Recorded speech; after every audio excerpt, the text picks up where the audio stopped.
Thank you, Rick. Good morning. Good morning. Hey, as I travel around the state, I'm very encouraged to come out on Saturday morning and see so many people that are actively involved. I think that's, with the crisis we have right now, that's the only choice we have. Look, guys, my message this morning is very simple. I'm going to be very brief. I'm not a politician. There are three things I want to share with you today. One is that we have a full-blown financial crisis on our hands right now. It's real, it's here, and it's very serious. Two, I happen to believe that career politicians, like in business, if you have bad results, you look around at who's responsible.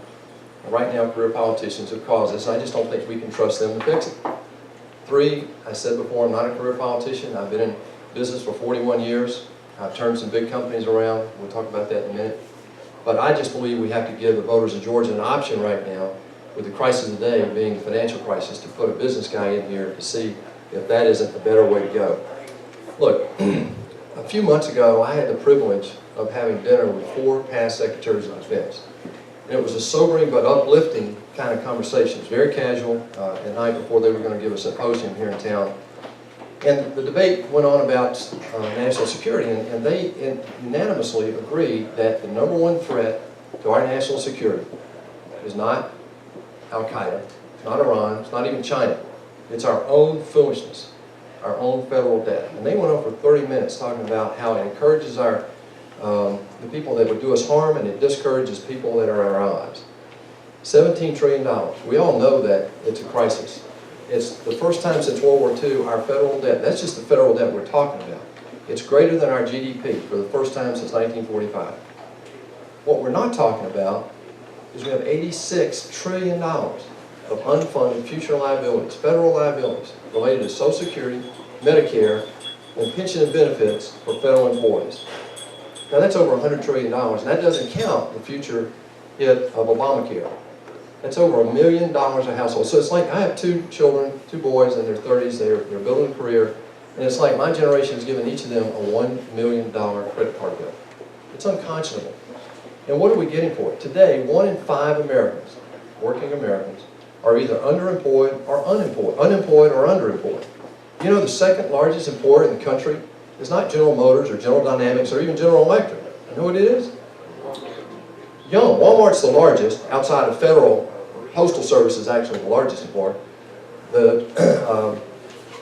Walmart is the largest employer, and Young is the second. You know, Young has Kentucky Fried Chicken, Taco Bell, and that sort of thing. Pizza Hut, I guess. A lot of part-time jobs, a lot of minimum wage jobs, and that's kind of what this economy is generating. You realize that over 80% of the jobs we're creating this year to date, that this administration is bragging on, are part-time jobs. It's unconscionable. Well, who's to blame for this mess? Well, I guess I am. But I think you are too. Why is that? Well, because we keep putting the same people in office and expecting different results. It's pretty simple. You realize that there are 36 U.S. senators that have been in Washington in one office or another, in elected office, for over 30 years. And to make it even worse, there are fewer than 10 people in the United States Senate who have ever had any business experience. Only 5 have ever run a business. Well, no wonder we get these rules coming out of Washington that impact the free enterprise system in ways that they never imagined. Just look at all the things that we're discovering right now about Obamacare. And wait till you see what comes with Dodd-Frank. Only about 40% of Dodd-Frank has actually been implemented. And this week, we have regulators voting on how severe to make one rule or another, and Congress had no oversight on that. And it is a major issue with banks and small businesses around the country. Look, if we want different results in Washington, frankly, we just have to send a different type of person to Washington. My background is very simple. I grew up in Warner Robins. I was born in Macon. Bonnie is my wife here. We've been married 41 years. We have 2 boys and 3 grandsons. One's about 2 weeks old, so we still have the glow of a new grandchild. But we both worked our way through college. I worked my way through Georgia Tech. I got an engineering degree, and later I got another degree, a master's degree in engineering. I worked my way up in the business world. Worked for companies like Sara Lee, Hager, Pillowtex, Reebok, Dollar General. I ended up being a Fortune 500 CEO in 2 places, in major turnarounds. At Reebok, I got there, the stock was about $7. We ended up selling it to Adidas for about $59 about 4 years and 5 years later. And we did it on the back of 2 things. One, we focused on our female consumers who had been ignored. And the second thing was we actually got the first historic exclusive deal with NFL, NBA, and NHL. Never been done before. And we, in fact, kicked the other brands, Nike and Adidas, out of the NFL for about 10 years. They just got back in last year. At Dollar General, we really focused on the mission that we had, and they had forgotten it. They had an SEC restatement. The stock, again, was about $7. And what we did is we focused on the mission. That mission was help our customers get from payday to payday. And we had a situation that we couldn't sell detergent, laundry detergent. And I had our chief executives get out and go into homes, and we visited with me. I was at one lady's home. I said, "Why aren't you buying Tide?" And she said, "Well, we can't afford it. It's too expensive." I said, "Well, it's the most cost-effective detergent we have." And she said, "Well, I just can't afford to buy a month's worth of laundry detergent. I can afford to buy a week's worth, but nobody makes it in a week's worth of sizes." And we did that, and we ended up being able to sell a ton of that, second only to Walmart. I say that to say this. These titles are not important, but it's what you learn. You learn how to get things done. You learn how to listen to people. And you learn how to get consensus without giving up your principles to get things done. Seems like to me Washington's forgot how to do that. And the problem is right now, this crisis has got to have action. We don't have time. I mean, if you look at the size of this thing, it's almost unmanageable. You realize if we had 6.5% interest, which is the 30-year average, by the way, if you had that average interest rate, you'd be paying over $1 trillion in interest. And look at Social Security and Medicare. What happens when the baby boom starts to mature in the next 5 to 10 years? It explodes unless somebody does something about it. This election is going to be very simple. And let me tell you just two things that should give you some hope. I could spend hours up here talking about what you can do to get this economy going. The debate in Washington, we've had gridlock for 13 years.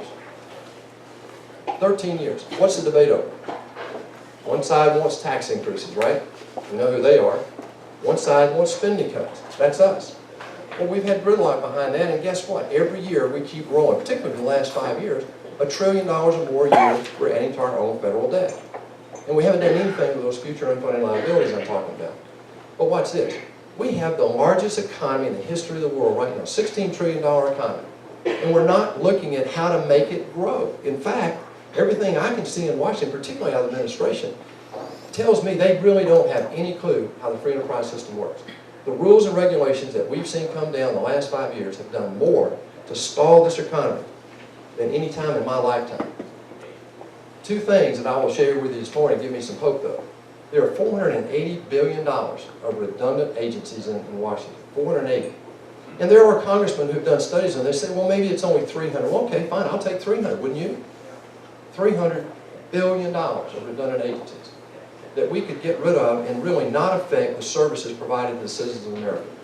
The second thing is, we have $6 trillion today in capital not in play in this economy. $6 trillion. Now realize we have a $16 trillion economy. That's a significant amount of capital. Have any of you ever heard that before? Do you hear our politicians talking about that? No. Why? Because we don't have anybody up there who's ever been in free enterprise. They don't know about this. We have $2.5 trillion in U.S. profits in foreign banks that have not been repatriated. $2.5 trillion, not billion, not million. Why is that? Because we're the only country in the world that double taxes repatriated profits. The only country. When I was at Reebok, we tried to do that. I lobbied Washington, couldn't get it done. They said, well, we can't give up the revenue. I said, you're not getting revenue anyway. No corporations bringing the money back anyway. So, when we talked about it, and nothing got done. $2.5 trillion. We have $2 trillion on bank balance sheets today in excess reserves, thanks primarily to Dodd-Frank and the debacle that we had in 2009, where we had a few overzealous, greedy banks that got us in trouble by being highly levered. My local bank in Brunswick is not highly levered. It doesn't need to have the same restrictions that the big banks up there have with all their high-risk derivative programs and so forth. $2 trillion not at play. The last one is we have $2 trillion on the balance sheets of the largest corporation in the Russell 1000. It's the highest number in any time since in my career. Why is that not being invested? Because of uncertainty in Washington. I'm on a utility board in Wisconsin called Alliant Energy. Alliant we had a plan to build two 500 megawatt coal-fired power plants. We worked 14 years, by the way, to get that through the EPA. 14 years. We got it approved. They came back last year and rescinded the approval and said we're never going to approve another coal-fired plant. Okay, fine. We started then transit. We'd already spent over $160 million, by the way, just digging dirt, getting ready to build this thing. Then they came back and said, we're gonna kill coal. We said, we'll move to gas. This year, they're now focusing on natural gas. Ladies and gentlemen, one of the benefits that we have, this is a God-given benefit. Our natural resources are as good as anybody's in the world. Right now, we have a boom. This could drive the economy for the next 50 to 100 years. And we're doing everything we can to thwart it, install it, and kill it. If I told the EPA 10 years ago that we could reduce carbon output by 50% in the utility industry, you think they wouldn't have jumped on that? Of course they wouldn't have. Well, that's what natural gas does. It's not the end solution, but it's a bridge until solar technology and wind technology really develops to a point where it can become a nationwide resource. It's in play where it exists today. It is not ready yet. Look, I think this election is going to be very simple. If you like what's going on in Washington, if you like the results, we have 4 career politicians, 4 professional politicians. These are all nice people. I'd love to have any of them as a neighbor. I just don't want them as my next senator because they don't have the business background with which to believe that they could go to Washington and make a difference in this crisis. It's as simple as that. And listen, don't get distracted. You're going to hear everybody talking about their business degree or business background. Okay? 40 years running these large, multinational, complex organizations and turning them around is not running accounting. It's not running a medical practice. It's not selling insurance in your 20s. This is the real deal. The largest companies in the world. It has prepared me to see this problem and not get distracted by the things they want to talk about. Look at what this president did to us the last 2 months. We bought 60 days to do what they just did. Okay? Something we haven't done in 5 years. Let's get a reconciled budget. That's not even making a difference. $20 billion, guys, over 10 years? Who are we kidding? All right? But the worst thing is that when you look at it, the outcome is just not going to be productive.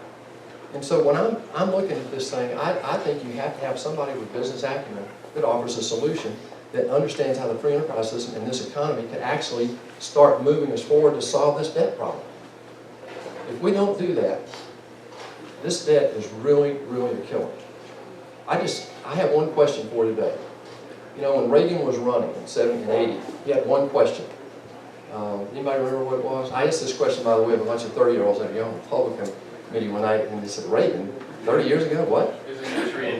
Exactly. You remember the question? Are you better off? Thank you.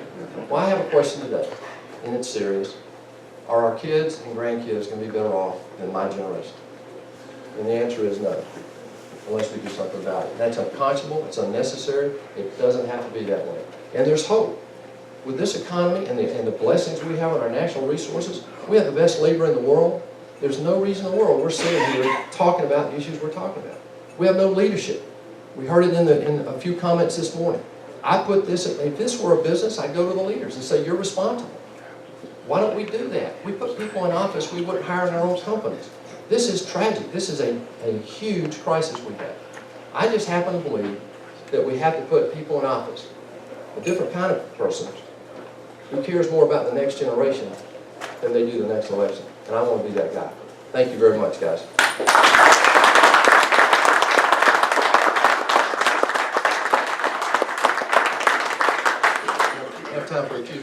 We have time for a couple of questions before brunch.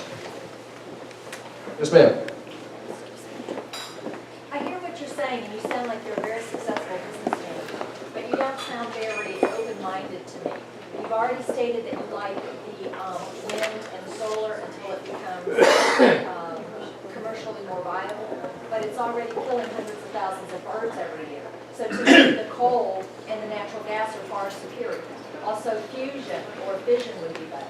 Nuclear would be better. So to me, you sound very close-minded and very conventional, even though you are very responsible in focusing on the debt. So what would lead me to think that you're any more creative? I mean, I see what you're saying. Your accomplishments are very impressive, but I don't see that you're any more creative than the guys who are up there. Yeah, that's a great question. I apologize if I stated it to tell you that I believe that solar and wind are the ultimate answer. They're part of the answer, but they're not the only answer. We have coal right now. Why are they part of the answer when they're subsidized? I'm sorry. I don't understand it. You want a question. I want to decide whether or not I should vote for you. Well, it sounds like you've already made that decision. Your belief is, I'm sorry, I'm part of the hearing, so whatever you just said, I didn't hear. I'm sorry, I think you've already made that decision. I haven't made that decision. Okay. But, and the other thing is, I want people here to be more open-minded about who they vote for, and vote for someone more creative. And when I see somebody who comes in here with conventional ideas, and who says, I'm worried about the debt, but solar and wind are the way to the future, but we're subsidizing them to make it happen, to me, that's not worrying about the debt. Can I answer the question now? That's in the. I'd like to answer the question because it's a good answer. Well, I'm happy to hear it. Well, I'd like to tell it to you. In 2013, in 2000, it's a great question. I've been on this utility board for 12 years. I'm an engineer. In 2013, the technology is not ready for wind and solar. I'm not ready to tell you that wind and solar is not going to be part of our solution in the next 20 to 30 years. I'm not ready to say that, and neither is anybody else. We have to deal with coal right now. These coal plants, by the way, were about 50% cleaner than they were 10 years ago. And we put a lot of money into doing that. The EPA, well, first of all, Congress couldn't get cap and trade passed, so they turned around, the administration turned around and told the EPA to kill coal, and they did that in a year. Where were our elected officials? That's the first question I have. Second question is natural gas. Natural gas is absolutely the solution. There are technologies being developed right now to make it even cleaner than it is, and we have a boom in there. So don't misunderstand me that I'm telling you that natural gas and coal are historical fuels. That's not what I'm telling you at all. This country has got to have low utility costs. It's one of the 5 precepts for economic growth. And right now we're taking that for granted, just like we are our labor. Look at our education. 1 in 3 kids don't get out of high school. So please don't misunderstand me. Solar and wind, I'm not ready to say are not part of the long-term solution. I'm telling you right now the technology is not ready for them to be seriously considered today. That's where I am.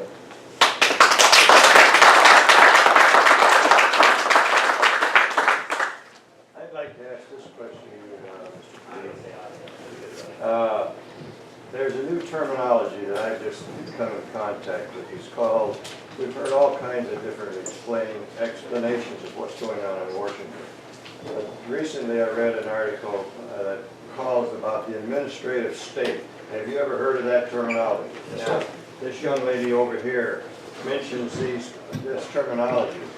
The EPA, in my opinion, we have turned over, the Congress itself, Bob, I think Bob will agree with me, the Congress has abdicated its responsibility. And unless we find someone like you that are going to take and come along and develop and bring this other thing in, this data that you're talking about, these people that have been in Congress for 30 years, in the Senate for 30 years, they got to go. If we're going to take and bring this $17 trillion down now, what is your opinion of the administrative state, and what is it doing to this country? Well, I personally, and there are people in the room will disagree with us, I think the #1 problem we have in Washington right now is that we don't have term limits and we can't get the rules changed on campaign financing. All right? I mean, I just believe the founders had no vision of career politicians. And you say, well, why does that? Well, if I'm in Congress and I see the EPA being told to kill coal by this administration, why am I not standing up screaming bloody murder? That's my job. I can't answer that. Where were they for 3.5 years when Obamacare was being debated and moved forward? We waited till 2 weeks before the deadline before the talking about that. So I think right now the #1, there are 2 things I'm going up there to fight for. One is try to get this budget balanced and start moving to get this debt down. The second thing is term limits. Now let me tell you this. There's a bill before the Senate right now. It's been there since 2010. It limits 2 terms in the Senate, 3 terms in the House. I would fully support that. You know what? There are 535 people in Washington that support that. They can't get it to a vote. Why? Because nobody really wants that. I think you've got to have people going up there like me who don't care about getting reelected. And I absolutely going to fight for that. We may have to take that to the states, because I'm not optimistic that one guy's going to go up there and be able to get a vote on term limits. But I'm telling y'all, this was not in the plan. I believe the 3 branches of government were formed with the assumption that you had citizen legislators who went up there, did their best, and then went home. This idea of people being up there, I heard Barney Frank say this the other day, you know, when he retired, a couple years ago when he retired, he said, boy, this turned into be a pretty good career. I don't think that's what we want to do with the next senator from Georgia. Sorry. You know, this whole energy business is based on the global warming theory. And global warming is a damned hoax. And we're putting our whole policy on a hoax, and we're letting that jackass in the White House.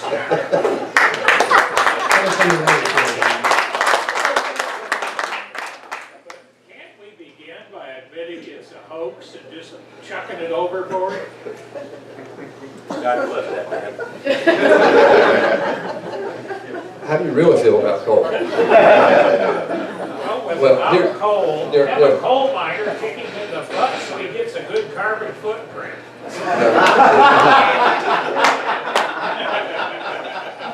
You know, in all seriousness, I will say this, you know, there are 3 or 4 things that if you want to get this economy going. We talk about some easy ones, with the $6 trillion in capital not in play. We talk about the money being spent on redundant agencies. Let me just give you a couple other ideas. There are 3 things that you really have to do to get economies going. One is you have to have dependable, cheap electricity. When I was in consulting in the early part of my career, the World Bank was one of my clients. We went around the world, literally. Bonnie and I lived in France, I lived in Singapore and Hong Kong. At one point, they even had me in the People's Republic of Massachusetts, and I survived that. But in all seriousness, you've got to have dependable, cheap power. We haven't had an energy policy since 1973. Republican, Democrat alike. Where's the Congress? We have not had an energy policy since 1973. It's unconscionable. We spend billions of dollars on other things. But one of the things that we have going on here is we get distracted. We get distracted off the real key issues. Cheap electricity. Second thing is you really have to worry about your infrastructure. Right now we're spending about 1/3 of what we need to spend on our infrastructure. I'm talking about our ports. We've been trying to dig this port here for 17 years in Savannah. It's the only port in the country that exports more than imports. It's the 4th largest, fastest growing port in the country, and we've spent 17 years trying to get that port deeper. And where were our elected officials during that episode? 17 years is unconscionable. We're spending 1/3 of what we need to be spending according to the Army Corps of Engineers right now to maintain. So we need to reallocate how we spend money. We're spending money on redundant agencies. We need to be building infrastructure because it will grow the economy. You think those redundant agencies are going to grow the economy? No. The third and last thing I'll mention is education. Guys, I was chair of the National Commission on Adult Literacy for a while, and at the end of my career, one of my first jobs was in a Head Start program. I know what it's like to teach a kid to read, to teach them what a toothbrush is. Who said that Republicans can't be compassionate? Who said that? When did it turn out that if you and I agree on one issue, but we agree on 9, now we're enemies? When did that ever infiltrate the Republican Party? And education is where we ought to hold the high ground, darn it. I mean, we should. We need those people educated. You realize that 1 out of 3 kids, I said it earlier, does not get out of high school. Some demographic groups are worse than that. But more than that, our 14-year-olds are 25th and 26th in math and science. That's unconscionable. The richest country in the history of the world, and we can't educate our 14-year-olds. And there are a lot of reasons why. My mother and father were teachers. I heard all about it my entire career. My mother's 87. She's a 5th grade teacher. She still treats me like a 5th grader. And I hear it every week. And Bonnie does too. But those 3 things right now have been ignored. I'm not making light of your point about global warming. I'm an engineer. There's data out there on both sides. But I'll tell you this, right now, we don't have the right or the privilege to throw away this blessing that God's given us in natural gas and coal just because we haven't had a debate. So, great point. I don't disagree with you. Yes, sir. What's more important, holding to your values or getting things done? You know, I don't see conflict. As a CEO, I never gave up on my values, and I got a lot done. I don't agree with that. I mean, when did it ever turn out that if you and I disagree on 10, or if there are 10 issues, I guarantee you right now, you and I will agree on this financial crisis. Anybody in the room, I can get Democrats to agree with me on that. They might disagree on the semantics of the solution. But what happens? We get sidetracked. We get sidetracked on the issues they want us to talk about and not the issue we ought to talk about. Look at the last presidential election. It happened then. It happened in 2 different debates anyway. One debate, it happened that we talked about it. My principles are very strong. The conservative differences between these 5 candidates in this race, not that great. Where we differ is on how we see the crisis and what can be done about it. My challenge to the Republican Party is let's pull together and focus on what we agree on. Okay? And let me say this, I've said it out loud. I will negotiate with a Democratic player to get some of these things done. I won't give up my principles. You don't have to. In business, as a CEO, people say, well, David, you're a CEO. You're going to go to the Senate. You're going to be one of 100. You can't get your way. I said, I haven't got my way. How many of you have been married? I rest my point. I mean, case. You know, as a CEO, you had customers, you had employees, you had investors, you had bankers, you had analysts, and you had to find a balance in there. I couldn't raise prices just to pay higher salaries. You know, I couldn't cut prices, but you know, to please the customer because I couldn't pay the salary. I mean, it's a balance, and that's what you learn in 41 years. Unfortunately, in Washington, we have too many arguments to get on one plane. Let me give you an example: tax increase, spending cuts. How many times are we going to debate that without getting to a solution? We've been doing it for 13 years. And by the way, we lost the high ground between 2000 and 2008. In 2000, we had $6 trillion of debt. 2008, how much we had? 10. Okay. 4 years later, we had 15. Now we got 17. I mean, we lost the high ground. So, in answer to your question, I don't believe I have to give up principles to get things done. Great question. I think we've got time for one or two more. Yes, sir. Yeah, as a corporate CEO, America has the highest corporate taxation in the world, 35%. Could you talk a little about how, if your opinion is to reduce the corporate rate, to increase free enterprise, to increase jobs, which obviously will increase the tax revenue through job creation? Yeah, I'm a Reagan Republican. I believe in supply-side economics at work. That wasn't the first time we've done it in the history of the country. Eisenhower was a pretty good economic president and drove the economy. Look, we can talk about corporate taxes. I personally think they're high relative to other countries, and what we have to face is the competitiveness of the United States of America against other countries. And we've taken our competitive position for granted in energy and education, infrastructure, all the things I'm talking about. And taxation's another. These evil corporations, I honestly believe this administration has no idea about how free enterprise system works. I believe this administration thinks that if you make a profit, you must have cheated somebody. And that's just not the American way. It's not capitalism. We don't have to take advantage of people to provide a profit or make a profit. The bigger issue in my mind, in addition to just the corporate rate, is the entire tax structure. I think it disincents work. I think it disincents companies to invest. The repatriation tax is a huge issue. And then you get into things like when you talk about the timing of how you do this. We don't have time to wait. Frankly, we've got to blow this IRS situation or the tax situation, the code situation up. People say, well, would you support a fair tax? Of course I would. Compared to what we have now, absolutely. Who wouldn't? Would you support a flat tax? Yeah, we can have that debate. But right now, I think we've got to get people back to work, guys. And this culture of dependency that has been perpetrated in using all that. Do you realize that in Obamacare we're hiring 16,000 IRS agents to administer Obamacare? I mean, guys, that scares me to death. Okay?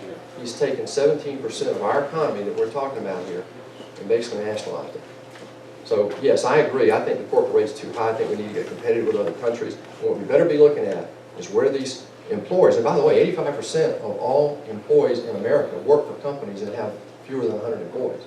So it's not these big companies that I'm talking about.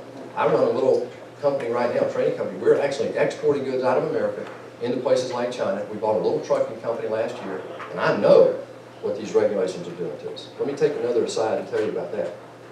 Bonnie and I just had our personal insurance canceled. Okay? I didn't have a substandard plan. I had a high deductible, catastrophic coverage. It's just Bonnie and me, individual coverage. And we lost it. He said, we're canceled. Blue Cross Blue Shield had it. They're canceled. And so we started doing the deal. It came back that, well, we have a couple we can choose from to replace it.